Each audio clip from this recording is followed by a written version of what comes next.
প্রায় ৩-৪ রকমের মাছ নিয়ে এসেছে আজ। এই প্যাকেটে আছে পাবদা মাছ।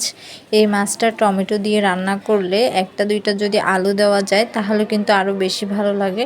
তবে সবচাইতে বেশি ভালো লাগে শুধু টমেটো দিয়ে ভুনা ভুনা করে রান্না করলে অনেক বেশি মজা হয়।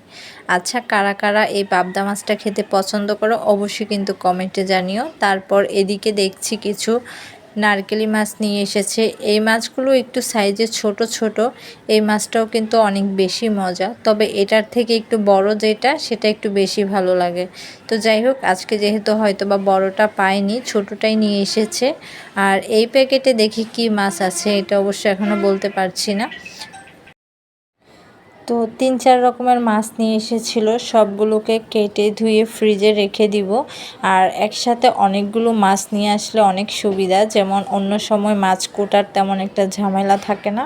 আর এই মাছটাকে আমি ঠিক চিনি না, তোমরা যদি কেউ চিনে থাকো অবশ্যই কমেন্টে জানিও। তবে হয়তোবা এক একজনে এক এক নামে চিনে এটাকে। আন্টি এক এক করে সবগুলো মাছই ডালাতে ঢেলে নিচ্ছে, দেখতেছে কোন মাছটা সবচেয়ে পছন্দের মাছ। তো সবগুলো কেটে ধুয়ে আজকে রেডি করে ভাগ ভাগ করে ফ্রিজে রেখে দিবে, যেন পরবর্তীতে রান্না করতেও তেমন একটা অসুবিধা না।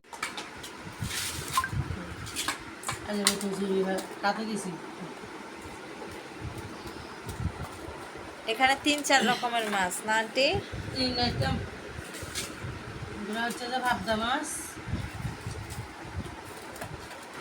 পাবদা মাছগুলো সবচাইতে সুন্দর, একদম তাজা তাজা।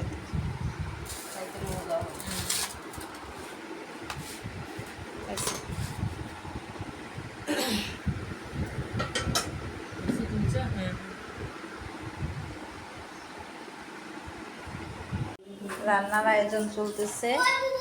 আজকে দুপুরে রান্না করা হবে। এখানে সবজি কাটা, আর এগুলো হচ্ছে মাছ।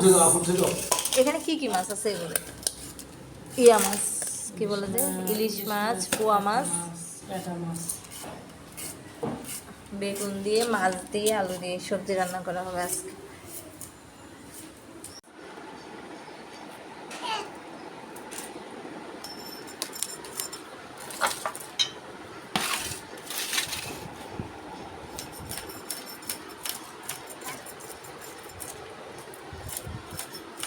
আমি একটা একটা একটা একটা করে তোলো, থামি তুমি।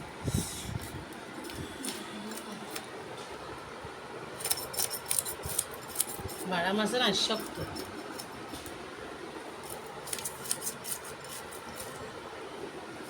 আর হাতের ইয়ে সবগুলো সবগুলো সুন্দর লাগতেছে। মেহেদি করছে হাতগুলো সুন্দর লাগতেছে।